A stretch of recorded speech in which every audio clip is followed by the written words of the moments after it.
কক্সবাজার ১ম দিন এসেই সকালে তো আমরা অনেক টায়ার্ড ছিলাম। তারপরে বিচে গোসল করে এসে দুপুরে খাওয়া-দাওয়া করে একটু রেস্ট নিতে চলে যাই রুমে।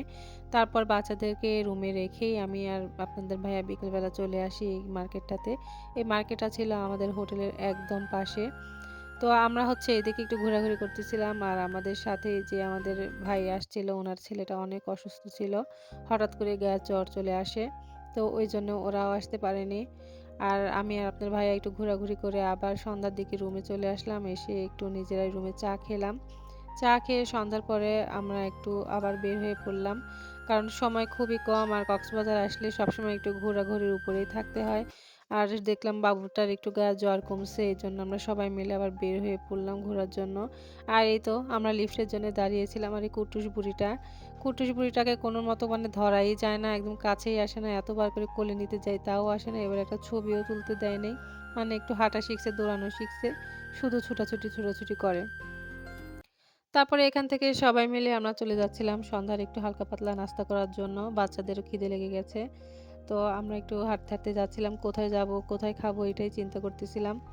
তো এদিকে রাস্তা দিয়ে হাঁটতেই যাচ্ছিলাম সুগন্ধা বিচের ওইদিকে। গিয়ে যাওয়ার সময় দেখি রাস্তার পাশে অনেক মানে এরকম ঝিনুকমালা, মুক্তা আবার এই যে বাঁশের তৈরি জিনিস, শুটকি সবকিছুর দোকান ২ সাইড দিয়ে মানে একদম দোকান হয়ে ভরে গেছে।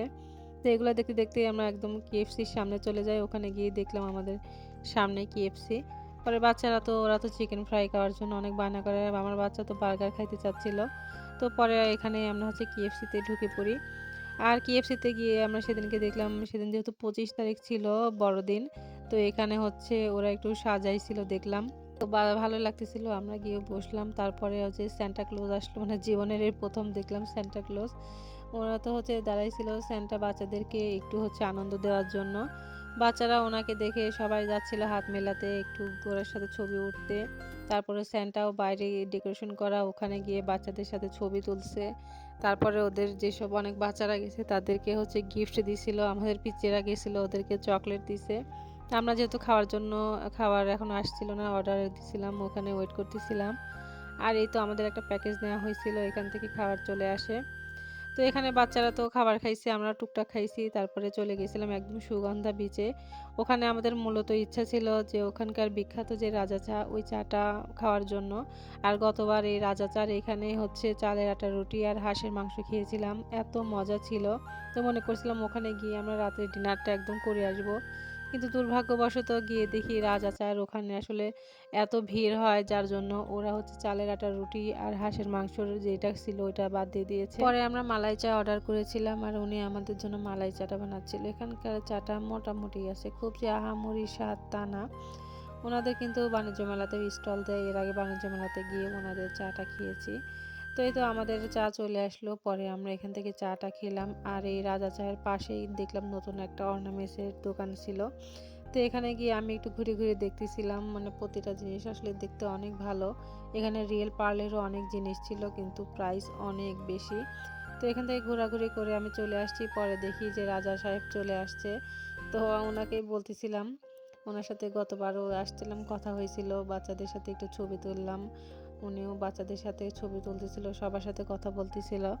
তো বেশ ভালোই লাগলো। পরে ওনার সাথে কথাবার্তা শেষ করে আমরা আবার ওখান থেকে সুগন্ধা বিচে চলে যাচ্ছিলাম। যাওয়ার সময় ওখানে দেখি যে এই যে সুন্দর লোভনীয় আচার। তো এখান থেকে আমরা কিছু আচার কিনে নিয়ে যাই, যে সমুদ্রের পাশে বসে গিয়ে খাবো। সমুদ্রের পাশে সন্ধ্যার সময় গেলে সমুদ্রের ঢেউ না দেখা গেলেও কিন্তু সমুদ্রের গর্জনটা শোনা যায়। এটা কিন্তু অনেক ভালো লাগে। আর সুগন্ধা বিচের পাশেই তো দেখলাম হচ্ছে প্লাস্টিকের মোড়ানো একটা হচ্ছে মূর্তি বানাইছে। এটা হচ্ছে আসলে পরিবেশ বন্ধক যেটা বলে। তো এটা কিন্তু সচেতন করার জন্য, কারণ মানুষ গিয়ে কিন্তু অনেক মানে পরিবেশ দূষণ করে আসে। এই যে প্লাস্টিকের বোতল এটা সেটা রাস্তায় এখানে ওখানে ফেলে রাখে, তার জন্য মূলত এটা বানানো। বিচ থেকে ঘুরে সোজা আমরা রেস্টুরেন্টে চলে যাই, কারণ অনেক রাত হয়ে গেছে আর রাতের খাবারটা খেয়ে আমরা একদম রুমে চলে যাব। তো এখান থেকে আমরা হচ্ছে ঝাউবন রেস্টুরেন্টে আসলাম। এখানকার খাবার নাকি অনেক ভালো। তো অনেক লোক ছিল আসলে, আর এখানে তো সিরিয়াল পাওয়াই যায় না। তো এখান থেকে আমরা খাবার অর্ডার করে খাওয়া-দাওয়া রাত্রেরটা শেষ করলাম। এতে এখানকার খাওয়া-দাওয়ার মানে রান্নাটা আসলেই অনেক মজা ছিল। আপনারা যারা কক্সবাজার যেতে চাচ্ছেন বা যাবেন, তারা গিয়ে ট্রাই করতে পারেন ঝাউবনের এখানকার রেস্টুরেন্টের খাবারগুলো আসলে অনেক মজা। আর ওদের একটা হচ্ছে আচার দেয়, স্পেশাল আচারটাও আমার কাছে অনেক মজা লাগছে। আজকের ভিডিওটা এই পর্যন্তই। নেক্সট পার্টের জন্য সবাই আমার পেজের সাথেই থাকবেন। আল্লাহ হাফেজ সবাইকে।